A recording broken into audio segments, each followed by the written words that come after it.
السلام علیکم ناظرین، مفتی صاحب سے آج ہم پوچھیں گے کہ حالت جنابت کے اندر غسل کے بنا جو ہے سونا یہ کیسا ہے؟ جی السلام علیکم ورحمۃ اللہ وبرکاتہ۔ ویس بھائی، غسل جب فرض ہو جاتا ہے تو اس کا مطلب ہے کہ غسل کیا جائے، یعنی کہ جنبی آدمی کو چاہیے کہ وہ غسل کرے، اور نبی صلی اللہ علیہ وسلم کا عموم یعنی آپ کا جو عمل تھا وہ یہی تھا کہ آپ فوری طور پہ غسل فرما لیا کرتے تھے۔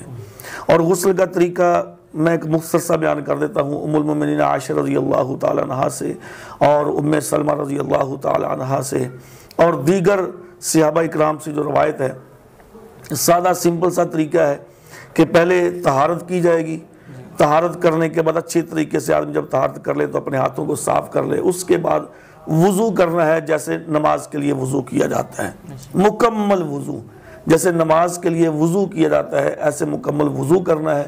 اور اس کے بعد جو نا وہ 3 چلو پانی کے بھرنے ہیں، اپنے سر میں ڈالنے ہیں اور بالوں کو اچھی طرح تر کرنا ہے، کوئی بھی بال جو نا وہ خشک نہ رہ جائے۔ علی رضی اللہ تعالیٰ عنہ ہو اسی وجہ سے اکثر وہ اپنا سر منڈوا کے رکھتے تھے، کہیں کوئی بال میرا وہ پانی سے وہ خشک نہ رہ جائے، یعنی جنابت کی حالت میں۔ تو 3 چلو پانی کے سر میں ڈال کے اچھی طرح بالوں کو اچھی طرح ہلانا ہے تاکہ بالوں کی جڑوں تک پانی پہنچ جائے، پھر دائیں طرف سے پانی ڈالنا ہے، پھر بائیں طرف پانی ڈالنا ہے۔ تو اس کے بعد ام سلمہ رضی اللہ تعالیٰ عنہ کی حدیث ہے کہ سائیڈ پہ ہو کے اپنے پاؤں کو دھو لینا ہے۔ تو یہ وضو کا طریقہ ہے۔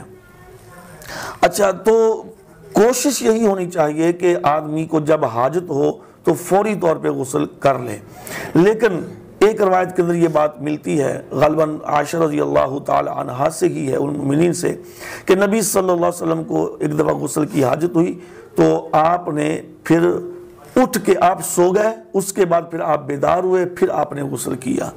تو یعنی کہ یہ ایک امت کے لیے آسانی ملتی ہے کہ اگر کوئی آدمی فوری طور پہ غسل نہیں کر سکتا تو اس کے بعد وہ دوبارہ اٹھ کے یعنی کہ فجر کی نماز سے پہلے وہ غسل کر سکتا ہے۔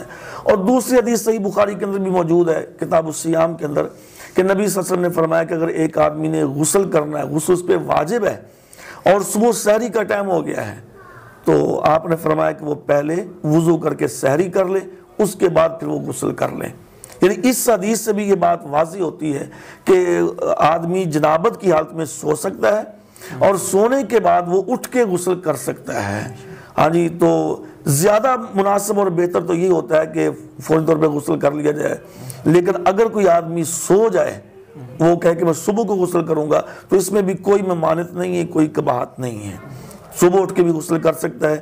لیکن اب اس غسل کے بہانے آدمی سویا رہے، نماز ہی نہ پڑھے فجر کی، تو یہ اس کی سستی اور کمزوری ہے۔ نماز سے پہلے اٹھ کے اس کو غسل کر لینا چاہیے۔ تو بہرکیف احادیث سے یہی بات ہمیں ملتی ہے کہ جنابت کی حالت میں سویا جا سکتا ہے اور سو کر اٹھ کے بھی غسل کیا جا سکتا ہے۔ جی ناظرین، اللہ تعالیٰ ہمیں عمل کی توفیق عطا فرمائے۔ اگلے پروگرام میں پھر حاضر ہوں گے۔ دعوت قرآن و سنت اپنی یہ پہچان ہے۔